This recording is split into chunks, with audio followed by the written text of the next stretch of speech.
This channel does not promote any violent, harmful, or illegal activities. All content provided by this channel is meant for an educational purpose only. Brought to you by V-Guard, co-powered by Sensodyne O Bhimal, বলো কথা কেশরী।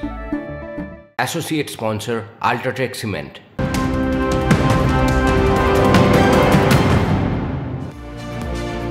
এই মুহূর্তে সবথেকে বড় খবরে নজর রাখবো নিয়োগ দুর্নীতির সবচেয়ে বড় পর্দাফাঁস একে বলতেই পারেন, তার কারণ আমাদের কাছে TV9 বাংলার কাছে দুর্নীতির নথি কোট আনকোট বলছি, তার কারণ এই মুহূর্তে যা পাওয়া গিয়েছে তার চাঞ্চল্যকর বললেও বোধহয় কম বলা হয়। ইন ডিটেল আপনাদের বলবো, সিবিআই এর কাছে চাকরি চুরির ইমেল, সেই ইমেলের কপি পাওয়া গিয়েছে। সেই ইমেলের কপি সংক্রান্ত আপনাদের আমরা জানাবো। কাদের কাদের নাম্বার বাড়াতে হবে সেই তালিকা নায়সাকে ইমেল করে কে জানিয়েছিল?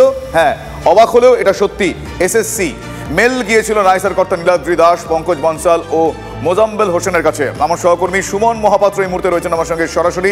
আমি সুমনের কাছ থেকে জানতে চাইবো, সুমন, চাঞ্চল্যকর বললেও বোধহয় কম বলা হয়, এভাবে কাদের নাম্বার বাড়াতে হবে সরাসরি জানিয়ে দেওয়া সেই ইমেলে একটু ডিটেল বলো প্লিজ।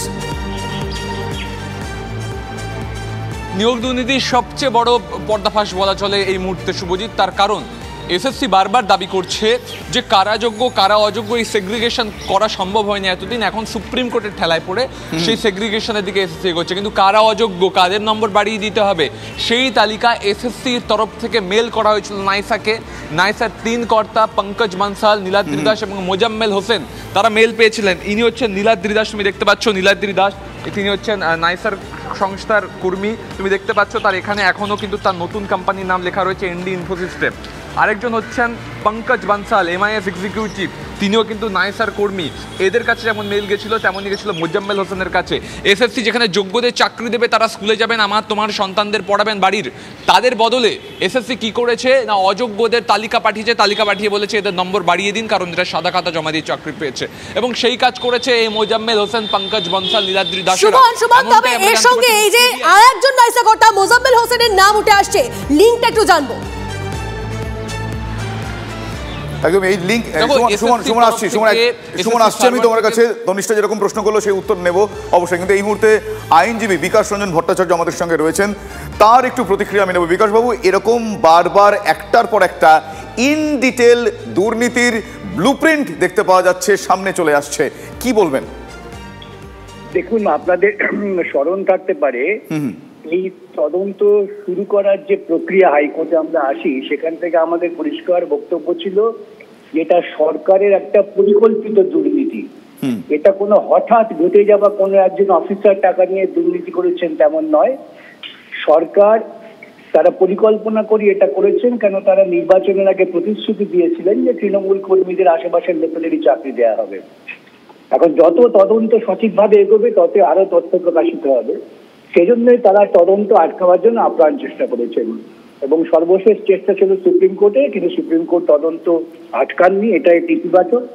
এবং আরো অনেক তথ্য বেরোবে। এইসব যে অফিস যাদের নাম আসছে এদের সঙ্গে দেখবেন সরাসরি মন্ত্রীদের যোগাযোগ আছে। সিবিআই আরেকটু গভীরভাবে তদন্ত করলে সেই নামগুলো বেরিয়ে আসবে। ধন্যবাদ বিকাশবাবু। আইনজীবী বিকাশ রঞ্জন ভট্টাচার্য আমাদের সঙ্গে কথা বলেন এবং তিনি সরাসরি বললেন যে এইটা শুধু একজন বা দুজনের কাজ নয়, এটা একটা বড়সড় নেক্সাস। এক্ষেত্রে অনেকের নাম উঠে আসবে এরপর, তেমনটাই তিনি মনে করছেন। শুধু তাই নয়, তিনি মনে করছেন যে মন্ত্রীদের হাত ছত্রছায়ায় এই দুর্নীতি একটার পর একটা বেড়েছে। তনিষ্ঠা যেরকম প্রশ্ন করছিল, সুমন। দেখো, তোমাকে যে কথা বলছিলাম যে এসএসসি সার্ভার যখন সিবিআই সিজ করে তখন তারা সেই সার্ভার থেকে একাধিক মেল পেয়েছে এবং সেখানে মেল দেখা যাচ্ছে নায়সার কাছে যেমন অযোগ্যদের তালিকা মেল করা হয়েছে, তেমনই কিন্তু ব্যক্তিগত স্তরে এসএসসির কর্তারা নায়সার কর্তাদের মেল করেছেন এবং সেখান থেকেই এই মোজাম্মেল হোসেনের নাম পাওয়া যাচ্ছে। মোজাম্মেল হোসেন কিন্তু নায়সার প্রভাবশালী কর্মী এবং তার কাছে মেল গেছিল, তাকে বলা হয়েছিল যে এই তালিকা এদের নম্বর বাড়িয়ে দিতে হবে। তুমি ভেবে দেখো একবার শুভজিৎ, তনিষ্ঠা, এসএসসির মতো একটা অর্গানাইজেশন যারা যোগ্যদের চাকরি দেয় তারা বলছে এরা অযোগ্য, সাদা খাতা জমা দিয়েছেন, এদের নম্বর বাড়িয়ে দিন। স্বাভাবিকভাবেই বোঝা যাচ্ছে দুর্নীতির শিকড় কতটা গভীরে। যে কথা প্রধান বিচারপতি বলেছেন সুপ্রিম কোর্টের, this is a systematic fraud, এবং তারই প্রমাণ কিন্তু ছত্রে ছত্রে মিলছে। TV9 বাংলা বরাবর দুর্নীতির পর্দাফাঁস করেছে, এক্ষেত্রেও সে একই ছবি একেবারে। এবং তুমি যেরকম বললে সেই জায়গা থেকেই প্রশ্ন, সিস্টেমেটিক ফ্রড। কিছুক্ষণ আগে আমরা কথা বললাম আইনজীবী বিকাশ রঞ্জন ভট্টাচার্যের সঙ্গে। তিনি বললেন যে এমন কোনো প্রভাবশালী জায়গা সেইখানে তাদের হাত কাঁধে না থাকলে এই ধরনের দুর্নীতি সংগঠিত পন্থায় করা যায় না। কি বলবে?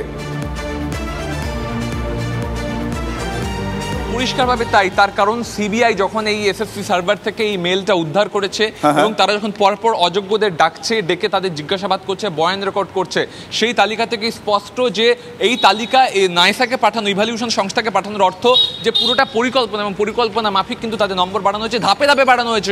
একটা তালিকা নয়, একাধিক তালিকা, একাধিক মেল, যখন টাকা এসছে যেভাবে টাকা।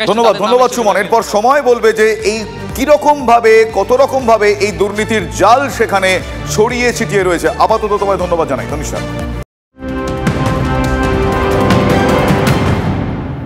লোকসভা ভোটের আগে তৃণমূল আইএসএফ সংঘর্ষে ফের উত্তপ্ত ভাঙড়। ঘটকপুকুরের খাঁপাড়া এলাকার ঘটনা। দলীয় মিটিং সেরে ফেরার পথে তৃণমূল কর্মীদের উপর হামলার অভিযোগ আইএসএফ এর বিরুদ্ধে। ঘটনাকে ঘিরে এলাকায় ব্যাপক উত্তেজনা। ভাঙড় থানার পুলিশ গিয়ে পরিস্থিতি নিয়ন্ত্রণে আনে, যদিও আইএসএফ নেতৃত্ব তৃণমূলের যাবতীয় অভিযোগ অস্বীকার করেছে। তাদের পাল্টা দাবি তৃণমূল কর্মীরাই আইএসএফ কর্মীদের গালিগালাজ করে, হুমকি দেয়। সূত্রের খবর, দলীয় পতাকা লাগানো নিয়েই যাবতীয় গোলমালের সূত্রপাত। বুথের মিটিং ছেড়ে আমরা নিচে নেমেছি, আমার বিল্ডিং থেকে, 4 তলা থেকে আমরা ঝান্ডা মেরেছিলাম সন্ধ্যেবেলা। সেইগুলো আইএসএফের লোক সব ওইগুলো পুড়িয়ে দিয়েছে। তারপর আমরা বলতে গেলাম, বলতে গিয়ে আমাদেরকে বেধড়ক শাবল, কোদাল, কুরুল নিয়ে আমাদেরকে মারধর করতে আসলো। Brought to you by V-Guard, co-powered by Sensodyne ও ভিমল, বলো কথা কেশরী। Associate sponsor UltraTech cement.